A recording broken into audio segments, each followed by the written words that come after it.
اعوذ باللہ من الشیطان الرجیم بسم اللہ الرحمن الرحیم وَإِذَا قِيلَ لَهُمْ اور جب ان سے کہا جائے آمنو ایمان لاؤ کما آمن الناس جیسے اور لوگ ایمان لائے ہیں قالو تو وہ کہیں انؤمنو کیا ہم ایمان لائیں کما آمن السفہاء جیسے بے وقوف لوگ ایمان لائے الا انہم هم السفہاء ولکن لا یعلمون خبردار بے شک وہی بے وقوف ہیں ولکن لا یعلمون لیکن وہ جانتے نہیں ہیں وَإِذَا قِيلَ لَهُمْ آمِنُوا اور جب ان سے کہا جائے کہ ایمان لاؤ کما آمن الناس جیسے اور لوگ ایمان لائے، یعنی جب منافقین سے کہا جائے کہ ہے منافقین ایمان لاؤ جیسے اور لوگ، یعنی جیسے صحابہ کرام رضوان اللہ تعالی علیہم اجمعین ایمان لائے ہیں، قالو تو وہ کہیں انؤمن کما آمن السفہاء کیا ہم احمقوں کی طرح ایمان لے آئیں، یعنی کیا ہم بے وقوف لوگوں کی طرح ایمان لے آئیں۔ تو یہاں پر یہ بات جان لیں کہ ان منافقین نے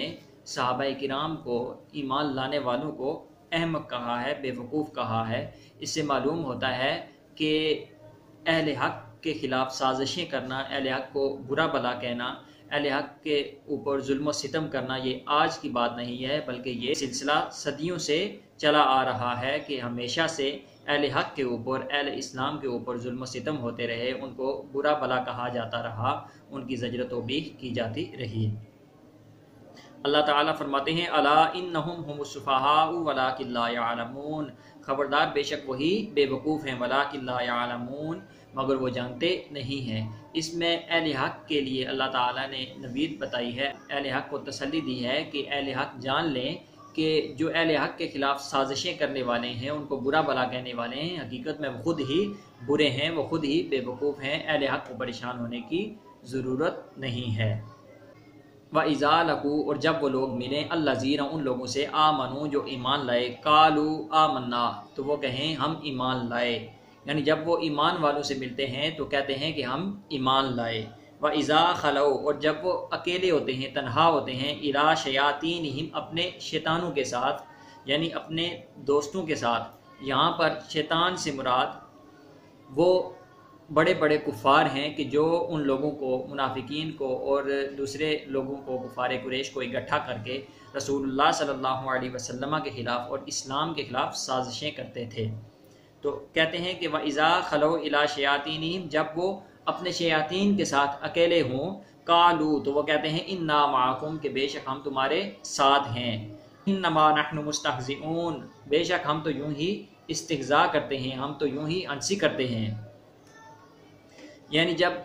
منافقین ایمان والوں سے ملتے ہیں تو ان کو کہتے ہیں کہ ہم ایمان لائے، اور جب وہ شیاطین کے پاس اکیلے ہوتے ہیں یعنی کفار کے پاس جاتے ہیں تو وہاں پر جا کر کہتے ہیں کہ ہم تمہارے ساتھ ہیں، ہم ایمان والوں کو دھوکہ دے رہے ہیں، انما نحن مستہزئون ہم تو ان کے ساتھ ہنسی کر رہے ہیں، مذاق کر رہے ہیں، ہم انہیں دھوکہ دے رہے ہیں۔ یہاں پر یہ بات معلوم ہوئی کہ اللہ تعالیٰ کے ساتھ استہزاء کرنا،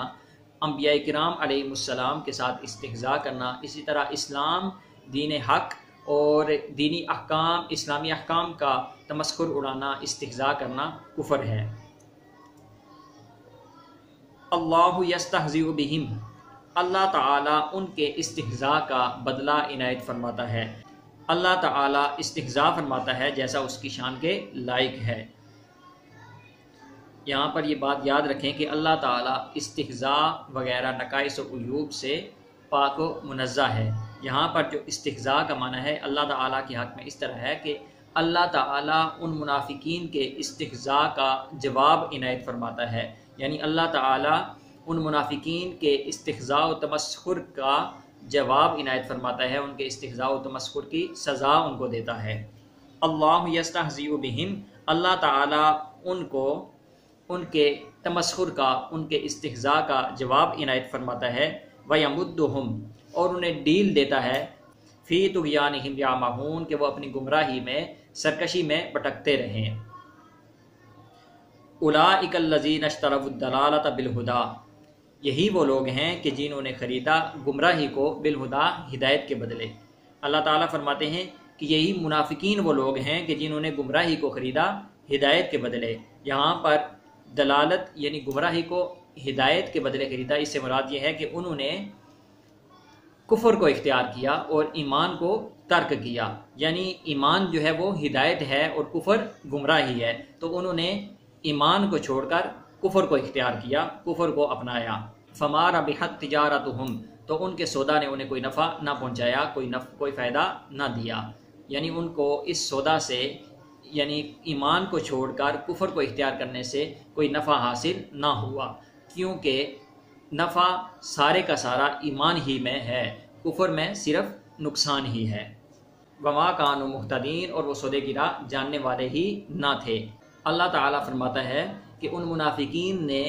ایمان کو چھوڑ کر کفر کو اختیار کیا تو ان کے کفر نے ان کو کوئی فائدہ نہ پہنچایا، یعنی ان کی اس تجارت نے انہیں کچھ بھی فائدہ نہ دیا، کیونکہ وہ تجارت کی راہ جانتے ہی نہیں تھے، تجارت کرنے کے بارے میں جانتے ہی نہیں تھے۔ یہاں پر اس آیت سے ایک اضافی مسئلہ سمجھ میں آتا ہے کہ بیع تعاطی جائز ہے۔ بیع تعاطی یہ ہے کہ جانبین کا خرید و فروخت کے الفاظ بولے بغیر ایک دوسرے سے چیز لے لینا بیع تعاطی ہے، اور یہ جائز ہے۔ اللہ تعالیٰ سے دعا ہے کہ ہمیں عمل کی توفیق عطا فرمائے۔ وما توفیقی الا باللہ العلی العظیم۔